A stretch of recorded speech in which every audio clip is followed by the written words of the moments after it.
Em nome do Pai, do Filho e do Espírito Santo. Amém. Marcos, Evangelho de São Marcos, capítulo 2, versículos de 23 a 28, diz o seguinte: Aconteceu que, ao passar num sábado pelas plantações, seus discípulos, e aqui obviamente está falando dos discípulos de Jesus, começaram a abrir caminhos arrancando as espigas. Os fariseus disseram-lhe, como sempre os fariseus. Vocês já viram que nesse capítulo 2 de São Marcos, os fariseus estão sempre acompanhando Jesus e os seus discípulos e sempre com aquela intenção de criticar. Os fariseus disseram-lhe: Vê como fazem eles o que não é permitido fazer no sábado. Ele respondeu, Jesus no caso: Nunca lestes o que fez Davi e seus companheiros quando necessitavam e tiveram fome, e como entrou na casa de Deus no tempo do sumo sacerdote Abiatar, e comeu dos pães da proposição, que só os sacerdotes podem comer, e os deu também aos seus companheiros?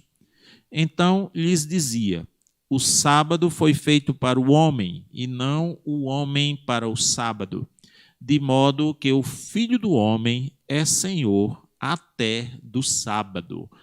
Palavra da salvação, glória a vós, Senhor.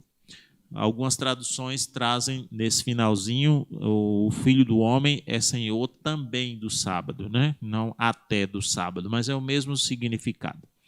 Vou então fazer algumas explicações, não uma pregação, mas algumas explicações para que você possa entender melhor o texto. É muito importante, quando a gente lê a Sagrada Escritura, que a gente entenda o que o texto diz, né? E que a gente consiga entrar no ambiente do texto. Então, isso ajuda muito, não é só uma rubrica, não. Isso ajuda muito, não é só um protocolo. Realmente ajuda você a compreender melhor a mensagem. Aqui, um dos pontos centrais dessa leitura, como você já deve ter observado, é a instituição do sábado, o dia de sábado. O Evangelho esse texto começa dizendo isto, né, que aconteceu que num sábado, né, e é muito importante a gente entender o que era o sábado para os judeus. O sábado era uma instituição que tinha origem no Gênesis, né, por causa daquela tradição de que Deus criou o mundo em 6 dias e descansou no 7º dia. Né? Sábado, aliás, a palavra sábado quer dizer sétimo, né? É o 7º dia. Né? Como nós temos segunda, terça, quarta, quinta, né? Sábado significa o 7º dia. Foi o dia em que Deus teria, né, na tradição judaica, descansado depois da criação do mundo. Né? Então, eles levavam muito a sério essa instituição. Não se podia fazer qualquer tipo de trabalho. Né? Era uma infração grave da lei fazer qualquer tipo de trabalho no sábado. Eles levavam tão a sério isso, que é até uma coisa curiosa, né? Que em alguns momentos do Antigo Testamento, a gente vê quando o povo de Deus, o povo judeu, ele está em guerra com algumas nações da circunvizinhança. Algumas vezes, eles foram derrotados porque foram atacados no sábado. Ou seja, o povo, os seus inimigos, quando descobriram que eles eram tão rigorosos com relação à lei do sábado, que não podia nem andar, tinha até um número de passos que poderia dar naquele dia, os inimigos passaram a atacá-los no dia de sábado, porque aí eles se tornavam mais passivos e, portanto, mais fáceis de serem dominados. Né? Tem até uma outra passagem que Jesus, quando está falando sobre as catástrofes que sobrevirão sobre Jerusalém, na destruição de Jerusalém, ele diz, talvez se você conhece bem a Bíblia, vai lembrar dessa passagem. Jesus diz assim: rezai para que essas coisas não aconteçam no sábado. Por quê? Né? Qual é a diferença de catástrofe acontecer no sábado, no domingo ou na segunda? Tudo é catástrofe do mesmo jeito. Mas é justamente por isso, porque o sábado era observado rigorosamente o descanso.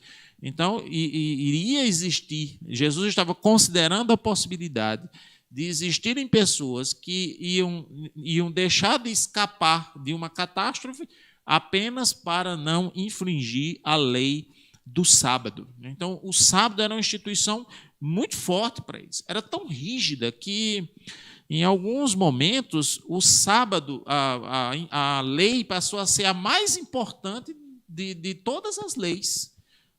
Aquele episódio que você certamente se recorda também, que tem um mestre da lei que faz uma pergunta a Jesus: mestre, qual é o maior dos mandamentos? Na verdade, ele esperava, dizem alguns, que ele esperava que Jesus respondesse o sábado, porque na cabeça deles era esta. Então, só para você entender como eles levavam a sério isso, eles eram muito rigorosos com relação a isso.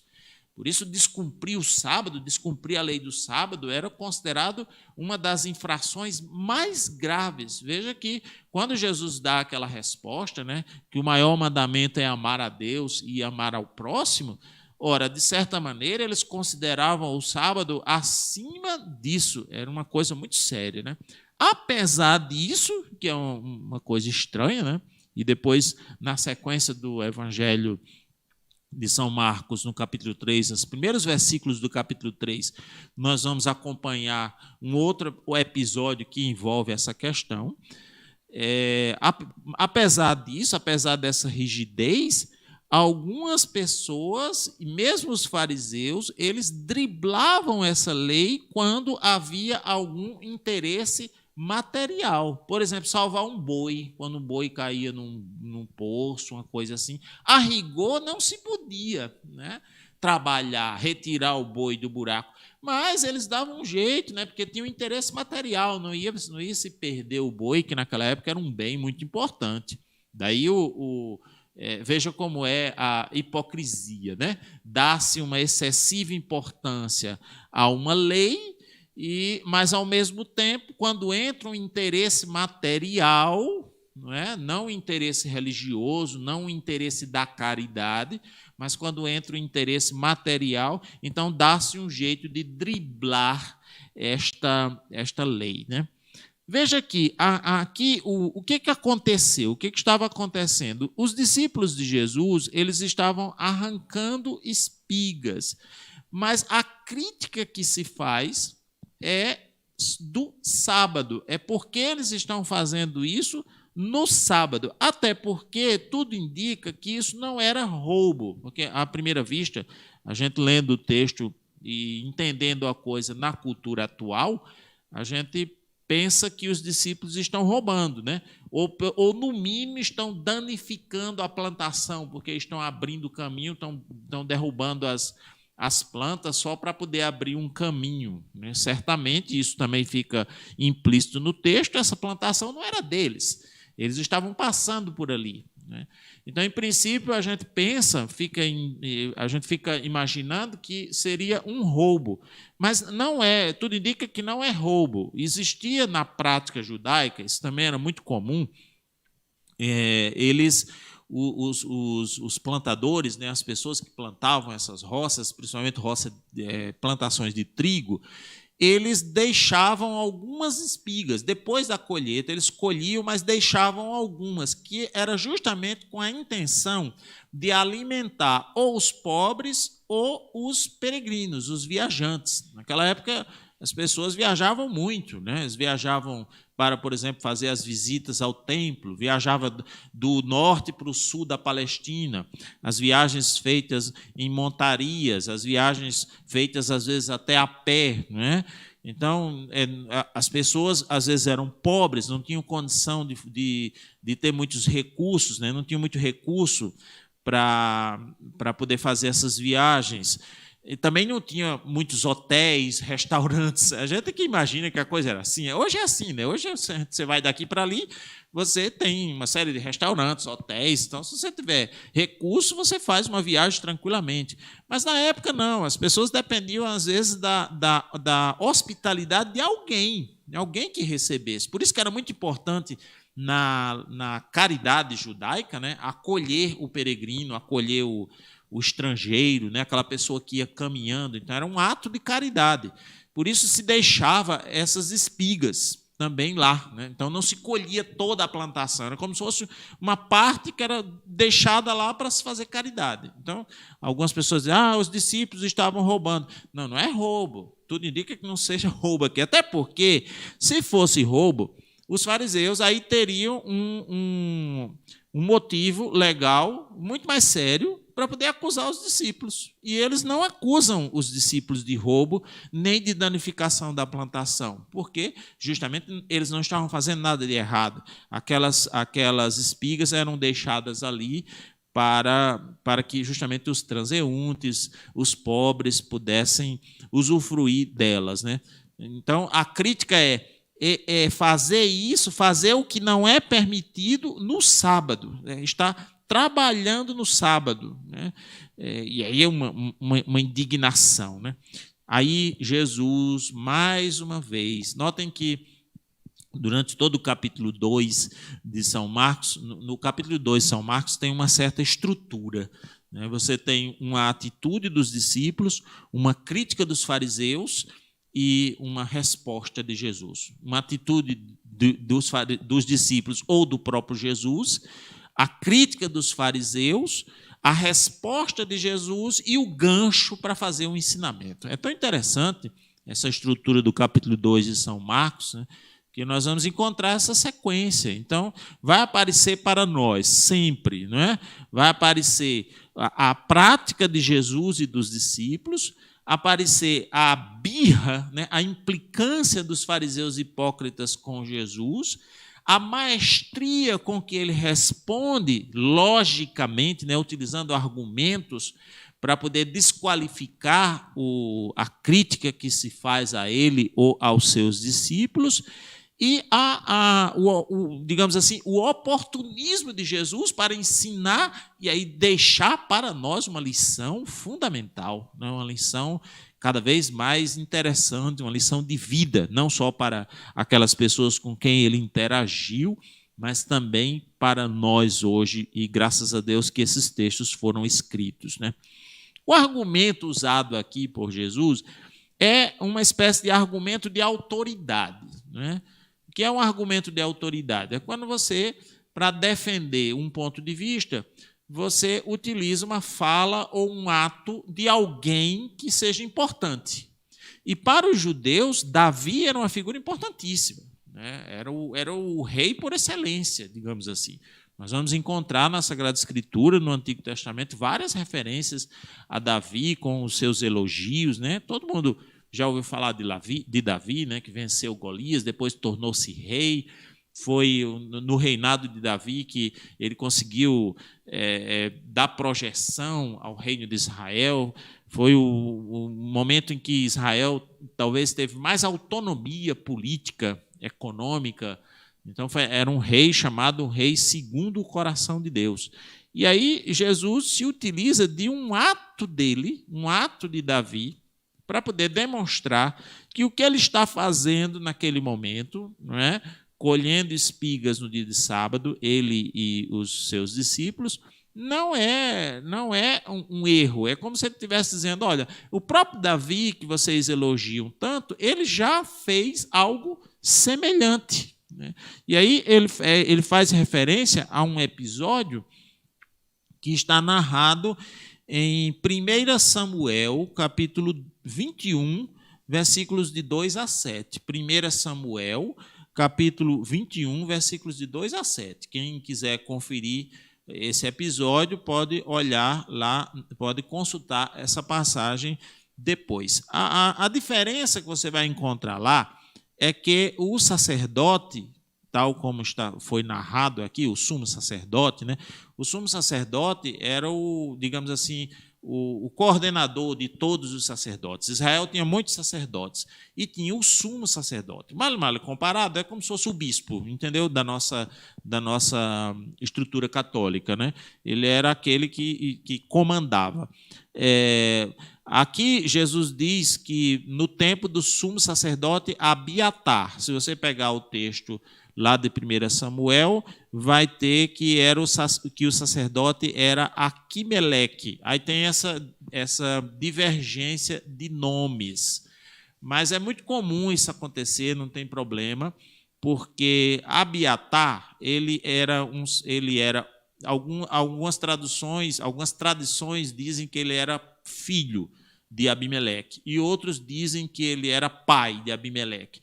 De qualquer forma, ele foi, no tempo de Davi, um sacerdote mais destacado. Então, às vezes, você tem essas confusões, um pouco de confusão nas nomenclaturas, porque uma pessoa, muito embora não tenha sido ele que tenha feito algo, mas o prestígio dele acaba fazendo com que o nome dele seja mais citado. Então, é muito comum que isso aconteça, né? Depois, se for pai e filho, também você tem uma presença, às vezes até concomitante, aí confunde um pouco as narrativas.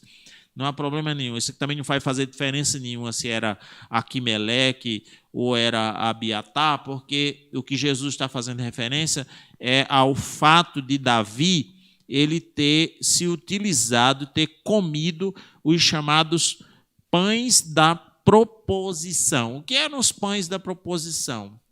Nessa época, inclusive,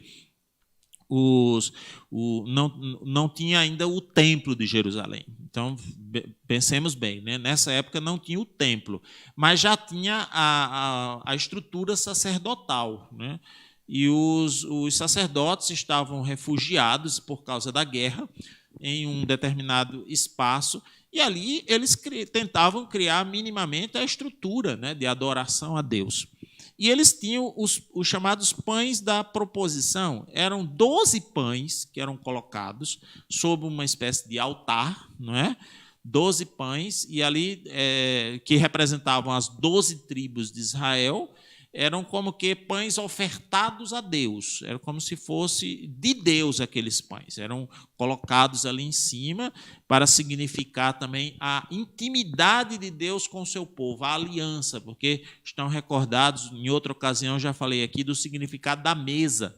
A mesa era o lugar da intimidade. Então, quando se colocava aqueles pães lá, que eram trocados, né, regularmente eram trocados, colocava-se pães novos, tirava-se aqueles pães que já estavam ali há algum tempo. E só quem podia comer isso eram os sacerdotes, porque eram pães consagrados, né? Consagrados não no sentido que nós entendemos hoje da Eucaristia, mas consagrados a Deus, reservados para Deus. Por isso só os sacerdotes podiam comer, né? Esses pães tinham esse significado, né? Deus está conosco, Deus está na intimidade conosco, Ele está conversando conosco, Ele está sentado à mesa conosco, né? Não sei por que se chamam pães da proposição, foram traduzidos assim, pães da proposição, porque no hebraico o termo mais fiel seria pães da presença, porque significava justamente essa presença de Deus. Proposição, que na nossa língua tem a ver mais com proposta, né? Talvez tenha sido traduzido assim, porque proposição também pode ser tido como sinônimo de apresentação. Então, seria os pães que são apresentados a Deus, dá para entender? Mas, literalmente, a melhor tradução seria os pães que estão na presença de Deus. São os pães consagrados a Deus, né? Então, o que Jesus está mostrando? Jesus está dizendo, olha, aqueles pães eram consagrados. Só os sacerdotes podiam comer. Eram os pães reservados para significar essa presença de Deus e essa intimidade de Deus com o seu povo. Portanto, tinha um significado muito grande. Mas, no momento de fome, numa necessidade, né, Davi, inclusive, nesse momento, ele estava fugindo de Saul, ele estava sendo perseguido por Saul, né, já tinha começado os embates, né, entre Davi e Saul. No momento de uma necessidade, o Davi foi lá e comeu. O sumo sacerdote deu a ele, né? Só pediu, se você for ler o texto, né? Só pediu que eles não tocassem em mulheres, que os homens não estivessem tocados em mulheres, porque era uma espécie de... Isso aí era uma prática também judaica. Quando eles iam para a batalha militar, eles não podiam ter relações sexuais, porque fazia parte dos ritos de pureza, não podia estar impuros. E a relação sexual era tida por eles como um rito que causaria essa impureza. Um rito não, um ato, né, que causaria essa impureza. Então, o sacerdote pede apenas que eles não tenham tocado em mulheres. Para quê? Para não comer aquele pão numa situação de impureza, de uma forma que eles acreditavam que estava em situação de impureza, né? Mas, na hora da fome, na hora de uma necessidade, o que foi que fez Davi? Jesus está dizendo. Jesus comeu, Davi comeu, e Davi deu também aos seus companheiros, né? Com isso, Jesus desqualifica, mais uma vez, o argumento dos seus interpeladores, né? Daqueles que o estão interpelando seus discípulos, questionando os discípulos, e aproveita justamente para fazer um ensinamento importantíssimo sobre o sábado. E com esta expressão, Jesus ele quebra um paradigma muito forte que existia na cabeça dos judeus do seu tempo, do povo contemporâneo de Jesus, né? Essa frase aqui ela deve ter tido muito impacto na cabeça dos fariseus.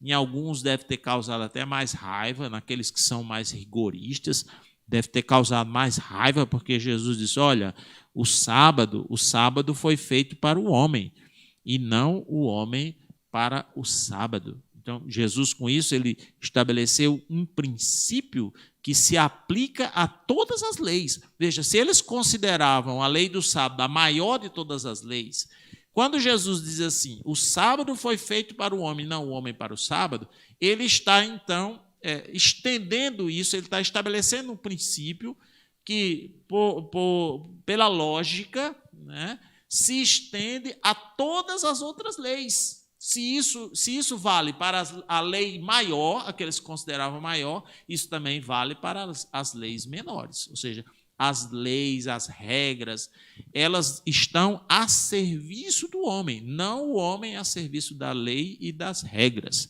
E isso é uma coisa que ainda hoje a gente encontra pessoas que não conseguem compreender esse princípio, né? Muita gente acha que cumprir as regras é mais importante do que a pessoa. Não, não é.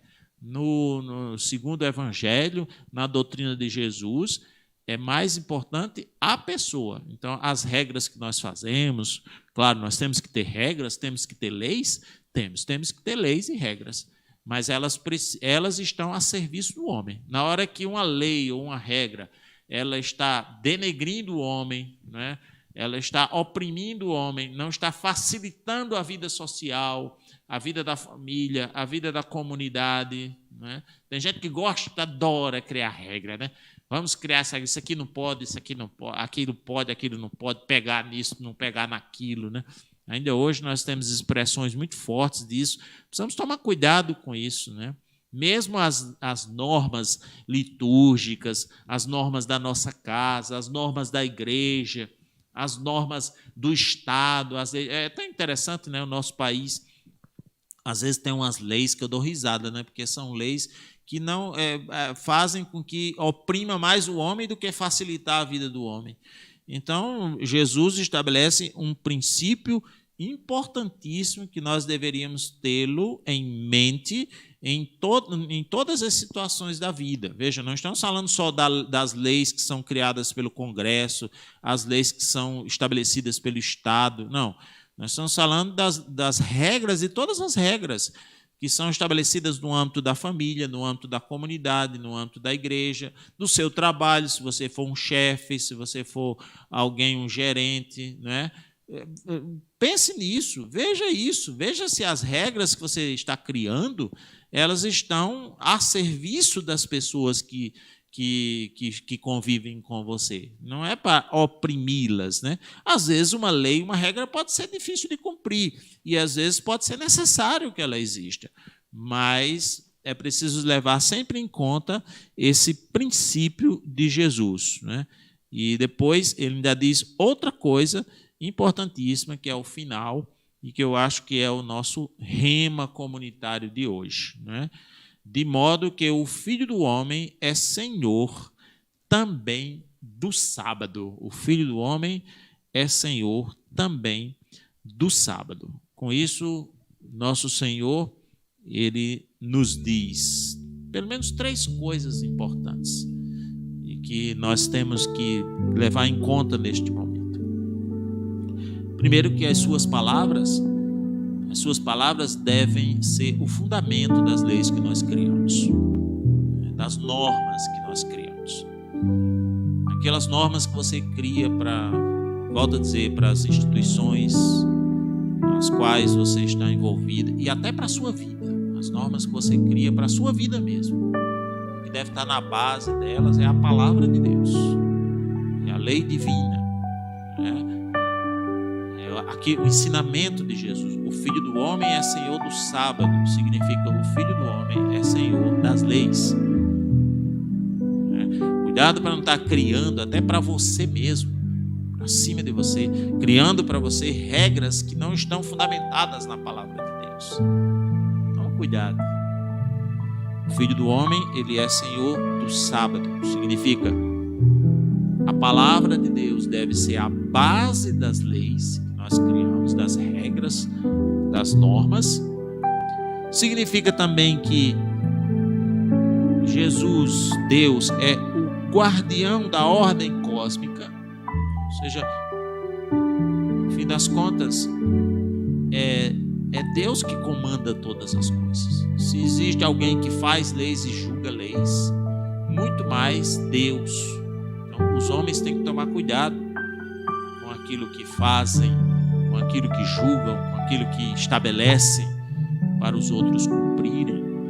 Porque um dia eles também serão julgados. Lembram-se que quando Pilatos interpelou Jesus e disse assim: você não sabe que eu tenho o poder de soltar e de lhe prender? Jesus olhou para Pilatos e disse: você não teria poder se não lhe fosse dado do céu. Ou seja, quem é o guardião, o juiz universal, o guardião da ordem cósmica? É Deus. Então, no fim de tudo, em última análise, a lei pertence a Ele, as regras pertencem a Ele, o mando, o poder de mando e de julgamento pertence a eles. E esta é a terceira coisa: Ele julgará o universo. Não pensem vocês que as injustiças, as arrogâncias, o poder que oprime as pessoas, os dribles, a mentira, tudo isso ficará sem impunidade, porque não ficará. A ordem de justiça exige que o crime ele seja punido dentro, é lógico, da lógica da misericórdia divina. Não pensemos aqui numa punição tal como se propõe hoje, com um rigorismo legalista. Não estamos falando disso, porque mais uma vez voltamos para o primeiro ponto: a lei, mesmo a lei de Deus, está como que a serviço do homem, para salvar o homem e não para condenar o homem. Meu irmão, minha irmã, vamos ler de novo o texto. Ler de posse dessas informações. Olha como vai ficando mais claro aqui para nós, né? E já lendo e fazendo essa meditação, como eu sempre digo, nós temos um rema comunitário, que é este, né? O Filho do Homem é Senhor também do sábado, mas você pode também tirar um rema para a sua vida, especificamente neste momento em que nós fazemos uma segunda leitura de posse dessas informações e meditando, fazendo a meditação para que se abra o livro da nossa vida. Qual é o versículo que vai chamar a sua atenção, que vai lhe interpelar, que vai lhe provocar neste momento? Aconteceu que ao passar num sábado pelas plantações, veja, o sábado, vocês já sabem o que é, né? O que significa. Os seus discípulos começaram a abrir caminhos arrancando as espigas. Não era roubo nem danificação da plantação. Estão lembrados, né? Era aquelas espigas que eram deixadas justamente para atender os transeuntes. Tanto que os fariseus disseram-lhe: vê como fazem eles o que não é permitido fazer no sábado. E Jesus respondeu: nunca lestes o que fez Davi e seus companheiros quando necessitavam e tiveram fome, e como entrou na casa de Deus no tempo do sumo sacerdote Abiatar e comeu dos pães da proposição, os pães da presença, os pães que significavam a intimidade de Deus com os homens, os pães da apresentação, os pães consagrados que só os sacerdotes podiam comer, mas que numa necessidade Davi foi lá e utilizou, e até com a autorização do sumo sacerdote, porque justamente entendia isso. A lei não pode estar acima da necessidade humana e da dignidade humana. E Jesus aproveitou ainda para fazer esses dois ensinamentos. Um primeiro impactante na cultura do seu povo: o sábado foi feito para o homem e não o homem para o sábado. E este seguinte: de modo que o Filho do Homem é Senhor também do sábado. O Filho do Homem é Senhor também do sábado. Eu convido você a fechar os seus olhos, se for possível, se o ambiente que você está é possível, recordando esses trechos, esses versículos, toda essa trama vivenciada nessa estrutura básica que Marcos nos apresenta, sempre com um modo de vida de Jesus, a implicância dos fariseus, a resposta lógica e sábia de Jesus e o gancho para o ensinamento.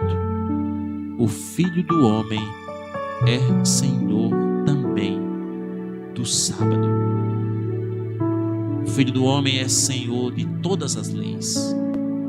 O Filho do Homem deve ser o Senhor das leis que são criadas na sua mente para as instituições. Senhor Jesus, nós queremos te louvar e te bendizer por esta palavra. E assim, com seus olhos fechados, ou mesmo se não tiver ambiente possível, aqui olhando para mim, para nós que estamos aqui no estúdio, nessa contemplação, nessa meditação, vai rezando comigo, comungando da minha oração. Te louvamos por esta palavra, te louvamos por todo este caminho preparado por vós para chegar a esta conclusão maravilhosa: o Filho do Homem é Senhor também do sábado. Por isso eu vos peço nesse momento, abençoa agora, unge com a tua unção, a unção do teu Espírito Santo, todas as pessoas que estão me vendo e que exercem algum tipo de autoridade, seja no trabalho, na família, na igreja, na liderança da comunidade, todo tipo de trabalho que exige dela a criação de normas, de regras. Por favor, Jesus, inspira essas pessoas a não estabelecer regras que oprimem os homens, que ferem a dignidade dos homens. Não só a estabelecer, mas também a cumpri-las. Concede-lhes humildade para poder mudá-las quando sentir que é necessidade.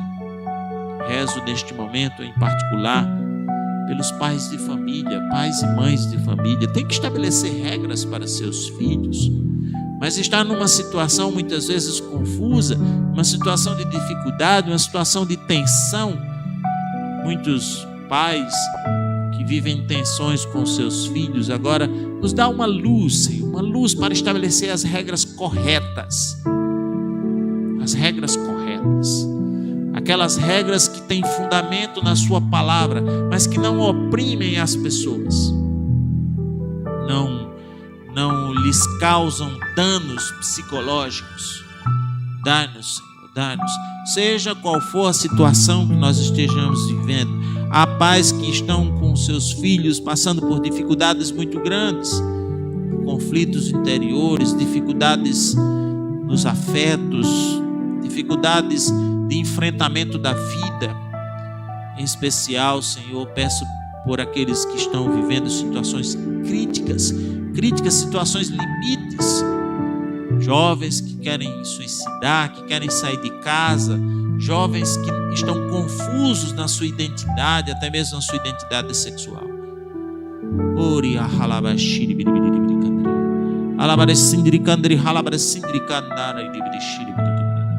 Concede a estes pais de família a paciência, a intimidade contigo. Eles são responsáveis pela educação desses filhos, Senhor. Eles são responsáveis por conduzir essas pessoas, esses jovens. Dá-lhes esperança, dá-lhes caridade. Retira de suas mentes qualquer tipo de rigorismo, mas também retira deles o medo de não serem amados, o medo de serem radicais no Evangelho. Dá-lhes a sabedoria e o equilíbrio, Senhor Jesus. Tu que és o Senhor também do sábado, Tu és o Senhor da nossa casa, da nossa vida, da nossa família. E eu rezo de maneira particular também por esta pessoa ou estas pessoas. Eu tenho esse sentimento agora de pessoas que se impõem a si próprias regras, normas que estão lhe retirando a paz. Às vezes normas até de caráter religioso estão lhe tirando a paz. Avalia se essas leis que você está criando para você mesmo são leis que estão fundamentadas no Evangelho, ou se são criações da sua mente rigorista, da sua mente farisaica. Vem, Jesus, ilumina-nos,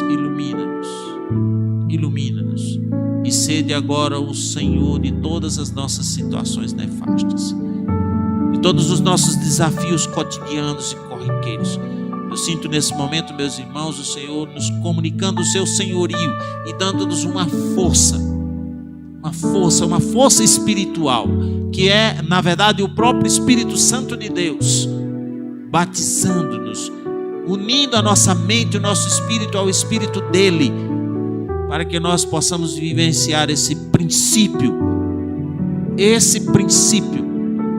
de sermos pessoas que não impõem sobre os outros fardos que nós mesmos não podemos carregar. Jesus criticou isso nos fariseus, e o Senhor está exortando agora, alguns de nós inclusive: não imponha sobre os outros fardos que você não pode carregar, que nem você mesmo carrega.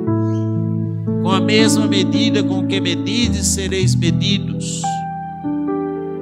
Então vamos dar às pessoas uma medida de misericórdia, e que os nossos enfrentamentos sejam vividos sob o senhorio de nosso Senhor Jesus Cristo. Batiza-nos no teu Espírito, batiza-nos. Ele está batizando você agora. Abra seu coração, sua mente, todo o seu ser, para receber o Espírito Santo, o Espírito de Deus, que nos capacita a viver a lei, não negligenciar a lei, mas viver de um modo espiritual, sábio.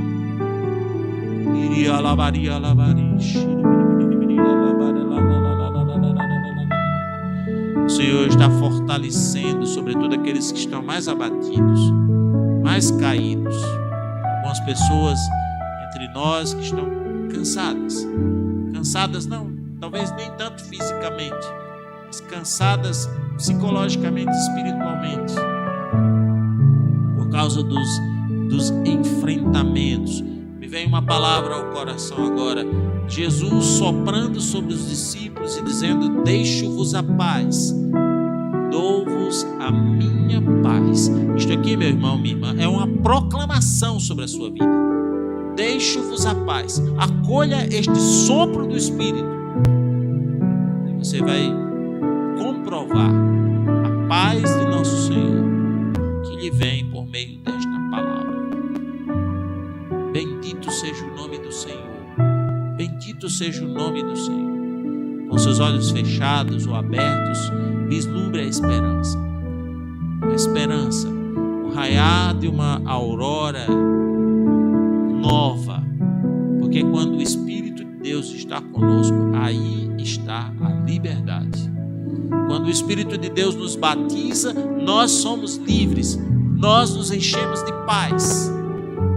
E nós ganhamos força e coragem para enfrentar os desafios do dia a dia com dignidade, com força, dando a cara a bater.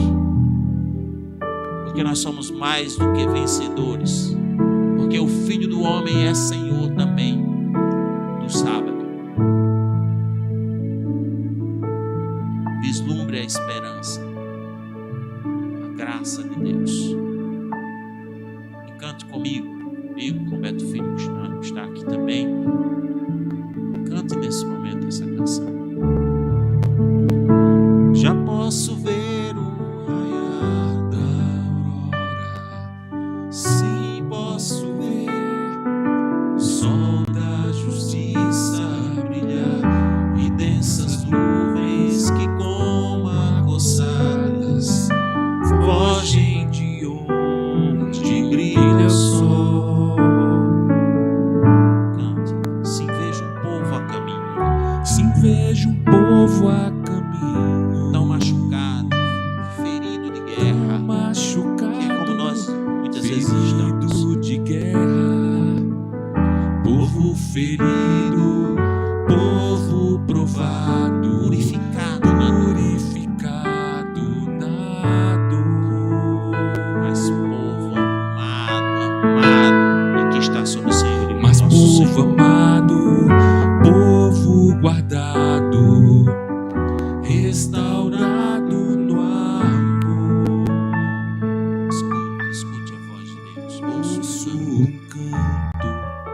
um canto novo, Canto que emana canto que da gratidão que nós da temos a Deus, gratidão. por Ele estar Ouço conosco, um canto, por Ele ser íntimo de nós. canto novo, Canto de exaltação. canto de exaltação. Agora eu convido você a louvar comigo. Levante seus braços se puder. Ao Cordeiro,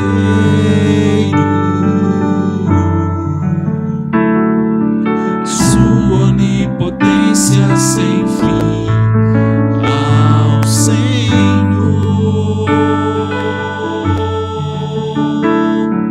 e sua onisciência sem fim, que desvelou os inimigos e as ciladas desarmou. Ele é o Senhor Que nos livrou de tantos golpes, de tantos golpes de mestre. mestre. Porque Ele tem golpe de Senhor. Ele tem golpe de Senhor. Louvor, adoração, Toda honra, toda glória, todo poder. Ele é o Senhor. toda honra,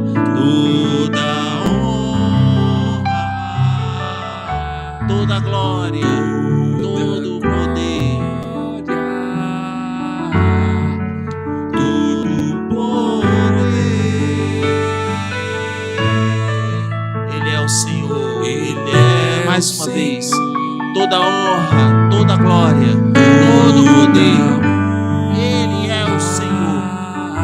Ele é o Senhor da tua vida, do teu sábado, das tuas leis. Ele é o Senhor. Ele é o Senhor. Glória lá na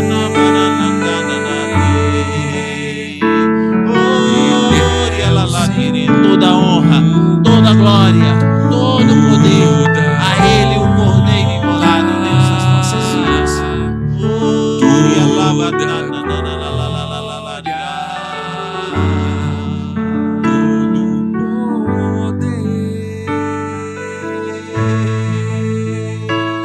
Ele é o Senhor. Última vez, toda honra, toda honra,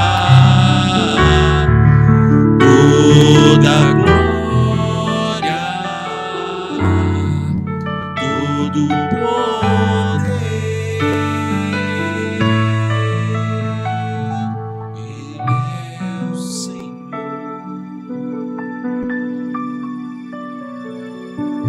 Eu sinto mesmo o Espírito Santo derramando-se sobre você neste momento. Que coisa boa. O Espírito com os seus dons, os seus frutos, especialmente com a paz, com a coragem. Que esta palavra seja uma verdade, ela se transforma numa verdade. Na verdade, ela é a verdade, mas subjetivamente ela agora é assumida por você como sendo uma verdade concreta na sua vida. O Filho do Homem é Senhor até do sábado. Então nada escapa ao senhorio de Jesus. Contemple essa palavra agora. Nós já meditamos, já oramos. Agora nós contemplamos. É o momento que a palavra faz em nós. A palavra e o Espírito. Sinta a força dessa palavra sendo comunicada. Na suavidade deste som, desta música que o Espírito Santo nos concede. E não só a música que nós cantamos e tocamos aqui, mas aquele som que Ele sussurra nos nossos ouvidos, a palavra de Deus. Contemple e deixe essa palavra fazer na sua vida. O sábado foi feito para o homem, não o homem para o sábado. É um ensinamento que você vai aplicar. E o Filho do Homem é Senhor até do sábado. Nada escapa ao senhorio de Jesus. Nada na sua vida. Mesmo que você talvez não perceba ou sinta-se desesperançoso, desesperançosa com algo, o Filho do Homem é Senhor até do sábado. O Filho do Homem é Senhor até disso, até deste problema que você acha que está fora de controle. Deixa a palavra de Deus construir isso na sua vida.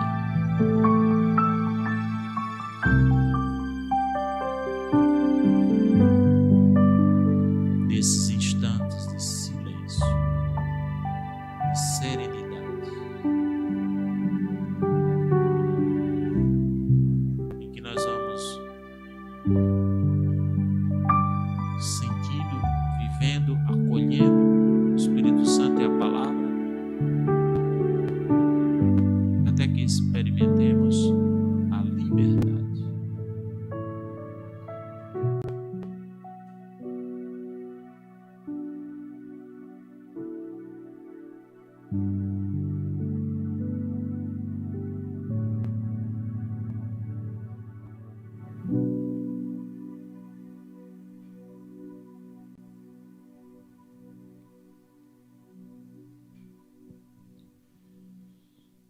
Louvado seja nosso Senhor Jesus Cristo. Amém.